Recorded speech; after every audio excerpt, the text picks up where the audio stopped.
Mellow greetings, Tubians, RononTyr here, and let's fanfic Story of Seasons Friends of Mineral Town.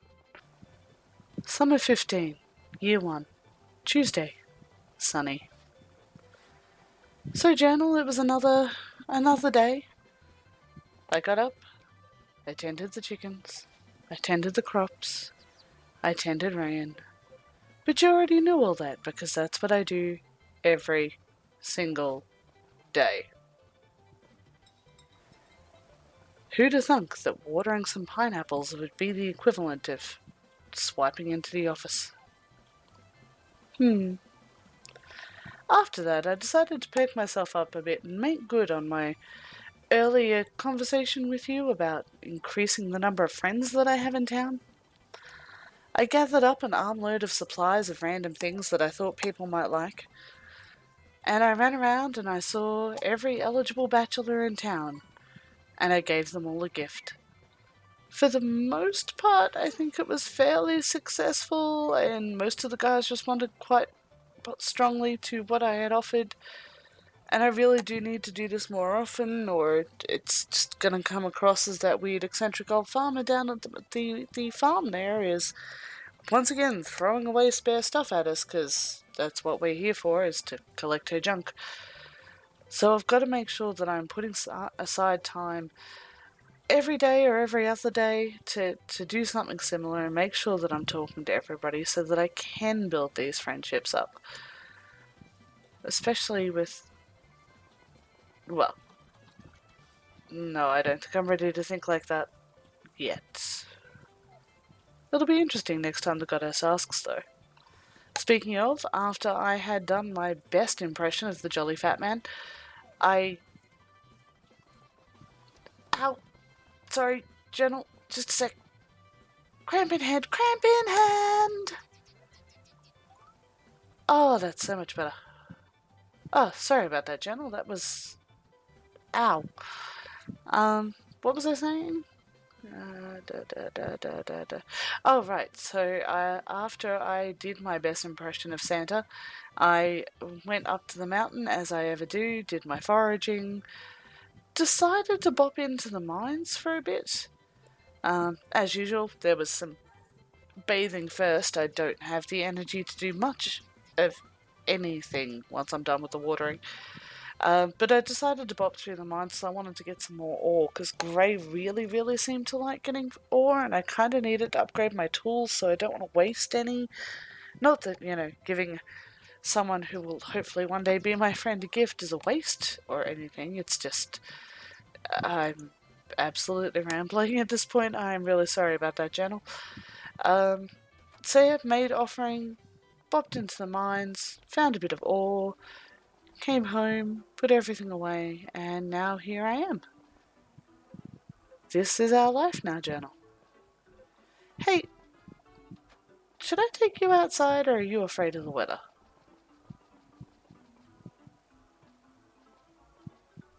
Huh, no response. Journal, you're meant to be more than just a receptacle for everything in my head. And in my heart. You're meant to be my friend, my companion.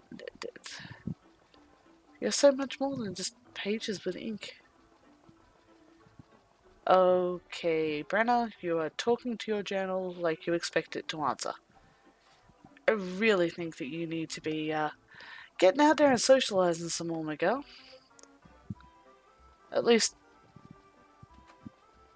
a little bit with people. I know we don't like the peopling, but the people seem to like us so far. And nobody's complained about the chooks being too loud or me breaking up rubble at 2 in the morning. Have they? I'm not sure. It's all becoming a bit of a blur, really. Sunny tomorrow, Journal. Sunny. I'll keep praying for rain. Night, Journal. Another day, another failed lesson. Gramps gave up on me this afternoon, so I Heading out to try and spend some time by myself to get my brain out of this headspace. It was another quiet day on the farm, just tending the crops and animals, and then lazing away by the creek for a spot of fishing. Does that sound right? Does one fish lazily? I've never been fishing, so this may harm the accuracy of my work. I do wish Brenna would stop by so I could pick her brains a bit. There are not many places you can go in town to have some time by yourself. If I hang out at the town square, everyone wants to come over and talk. And if I stay at the foundry, Gramps gets so huffy that I'm not working. Oh, and don't even get me started on what it's like at my room at the inn. The library is quiet again today. I prefer it that way, to be truthful. But I worry that Mayor Thomas will shut us down if I can't prove that the town folk actively use the place. Maybe I should talk to Ran, organize some sort of joint advertising blitz. Like always, I was not in the greatest frame of mind. Still, I don't get what Gramps wants me to understand. He's still refusing to tell me. I just wish he'd either tell me or give up already. My own lack of knowledge here is frustrating. No one will want to read a novel that is unrealistic. I mean, who would believe that a turnip would grow in 3 days? Ugh. I have all these resources. I need to use them. Time to research. Anyway, I went to my favorite place in town, the library. I love the library. It's full of so many different lives I could live. The only one there is Marie, the librarian. So I said hi. Oh, Gray stopped by. He did say he was planning to visit, didn't he? And I'm all out of cookies. I was so very not prepared for company.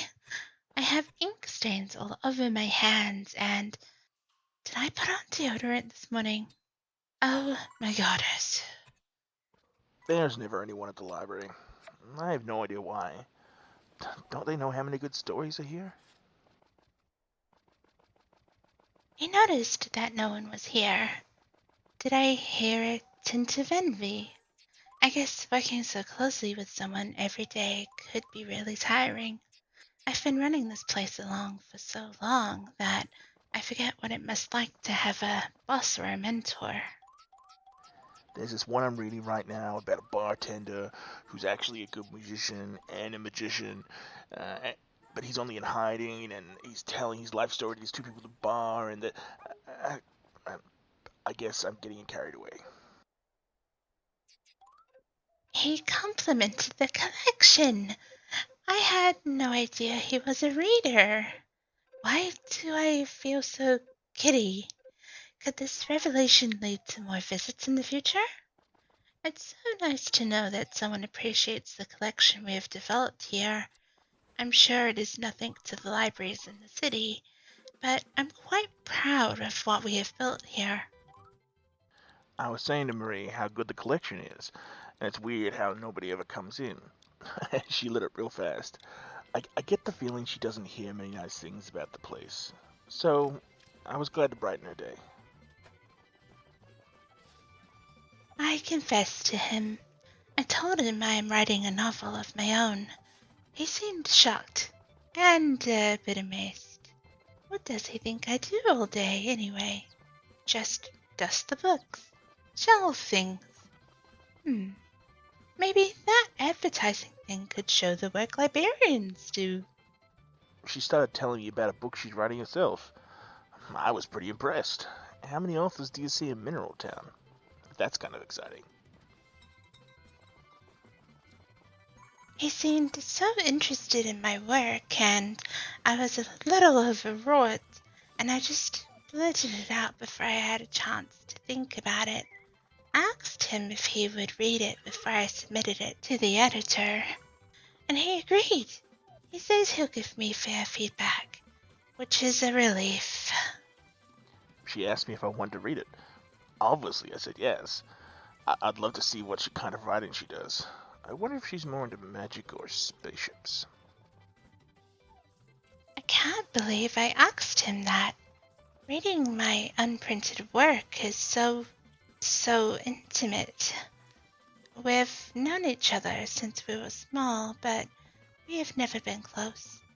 Does he realize what this means? Oh, goddess, can he see me blushing? I feel like my whole head is going to burst into singing flames. She seems kind of embarrassed by the whole thing.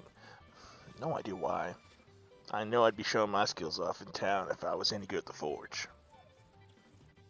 Singing flames?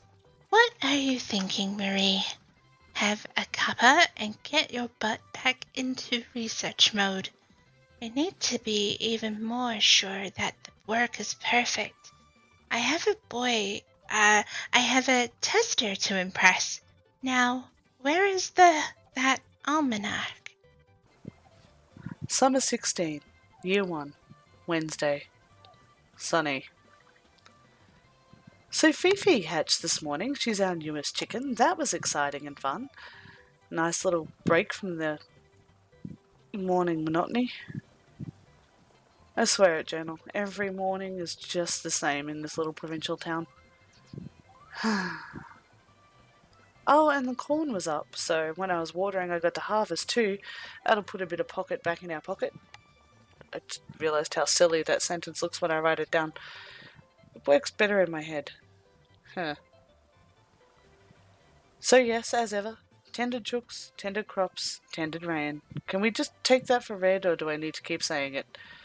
It's been a season and a half now, and those habits haven't changed. Well, except to add the chook tending. I didn't do that all of spring, I guess.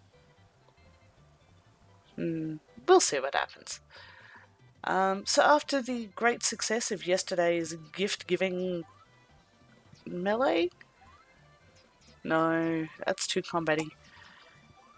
Spontaneous gift-givingness?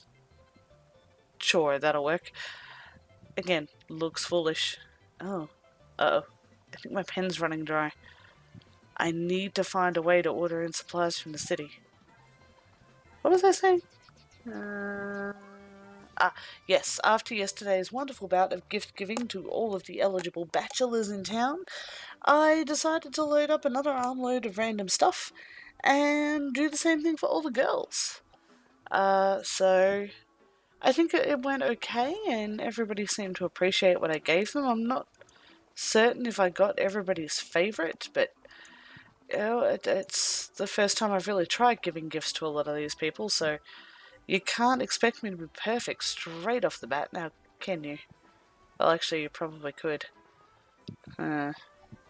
Things did get a little awkward when I headed into the library, though. I seemed to be interrupting a moment between Marie and Gray. See, I told you those two had a thing for each other. I wonder if he's admitted it yet. As far as I can tell, she's perfectly aware, but, well, we all know how oblivious folk can be when there's something positive being directed at them. They were discussing the library and how empty it was, and the fact that Marie's writing a novel, and oh, that's right.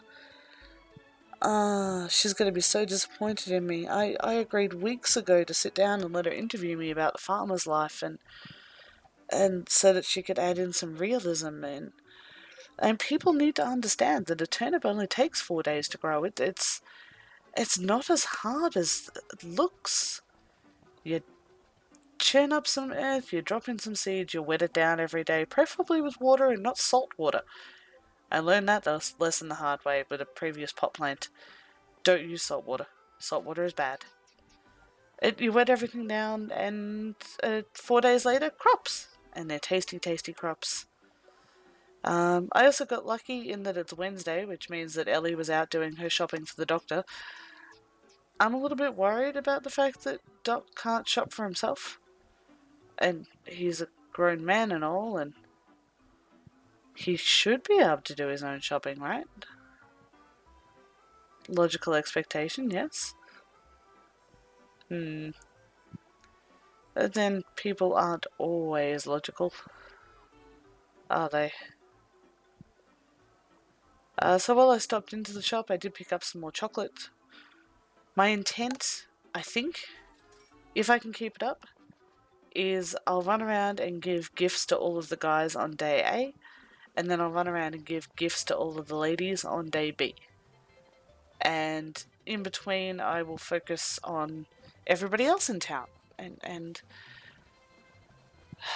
journal, am I going about this the right way? And the books say that a really great way to make friends is to give them gifts, but am I going Scrooge on this? Am I just trying to bribe people into liking me so that I'll have a happier afterlife? And I realise to most people that that's not the meaning behind A Christmas Carol, but really, in the end, he bought a lot of love from folk by giving them money or buying stuff from them. It kind of seemed like a cop-out. I'm rambling, and I'm sorry now. But is that what I'm doing here? Is giving gifts in hope of securing friendships? It feels kind of sleazy, a little tawdry even.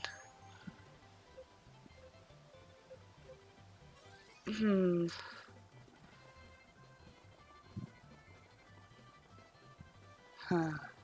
I'm gonna have to think about this more, and maybe I should ask the goddess.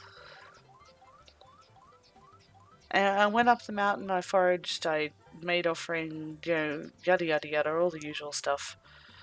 And I've got a lot to think about here. I'm gonna go ruminate for a while, Gentle. Good night.